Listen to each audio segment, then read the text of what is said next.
sa inyong tanan diha mga busing. Og natay delivery karon diha ni sa Daryl Tricia Agribit kang Sir Danny. 33 ni kapin. 33 ni kabuo kay nag-deliver ko kun siya atong yagi. So 44 mga busing ang akong i-deliver kang Sir Danny. Kini para ni sa atong amigo sa dayuhan. Og tuwa mga busing basi gusto mo apil og kanang parapon na to ba? Tulo ka limber pin og duha ka tubay to. 50 per slot. Pag 80 na ka slot ang mabayran, udro na ko mga busing. O kung walay makakuha, i-draw na to pusap.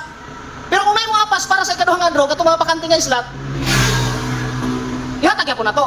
Kung walay mo daw gihapon, kung dili makumpleto tanan, kung walay mo daw gihapon, ipadayon na po daw to mga busing. Iutro gyapon hangtod na nay makakuha sa atong parapol. Duha ka tubay to, square pen o tulo ka limber pen. 50 per slot mga busing. Ang atong walay reservation mga busing para madali ta. O, nara sa inyo mga busing, ayaw nagingon nga kuan nga i-reserve lang kay bayaran raon niya. Ang makauna og bayad mga busing mo atong unahon. Bayad atong unahon nga makatagiya sa mga numero. So mao ra to mga busing, daghang salamat.